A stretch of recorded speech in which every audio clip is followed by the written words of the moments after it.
এই যে বন্ধুরা দেখো, আমি চন্দ্রমুখী আলু নুন হলুদ মাখিয়ে লাল করে ভেজে নিচ্ছি। আজকে রান্না করব চন্দ্রমুখী আলু দিয়ে চিকেন রেসিপি। তো এই যে ভাজা আমার কমপ্লিট হয়ে গেছে। এবারে আমি তেলের মধ্যে চিকেনটাকে ম্যারিনেট করে রেখে দিয়েছি সব রকম মশলা দিয়ে। তেল আছে, আদা রসুন লঙ্কা জিরের পেস্ট, দই, নুন হলুদ সব কিছুই দিয়ে দিয়েছি। দেখো, তেল থেকে আমি আলুগুলো তুলে নিয়েছি। এরপরে দিয়ে দেবো দারচিনি, এলাচ, লবঙ্গ।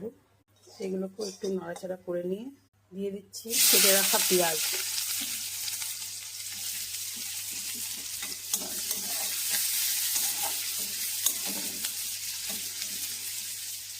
দেখো বন্ধুরা, কালার লঙ্কা গুঁড়ো না দিয়েও রান্না কিভাবে লাল হয় দেখো।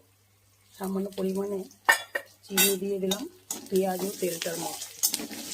এটা লাল হয়ে ভাজা হয়ে আসলে আমি ম্যারিনেট করা চিকেনটা দিয়ে দেব। ভাজা হয়েই এসছে, চলো এবারে চিকেনটা দিয়ে দিই।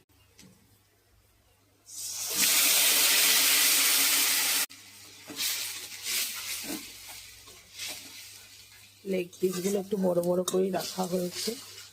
লেগ পিস খেতে কিন্তু আমি খুব ভালোবাসি। আমার স্বামী ও আমি খাই, আমার ছেলে কিন্তু লেগ পিস অতটা ভালোবাসে না। আবারও আরেকবার নাড়িয়ে এরপরে আমি অল্প একটু ঢেকে রাখছি। দেখো বন্ধুরা,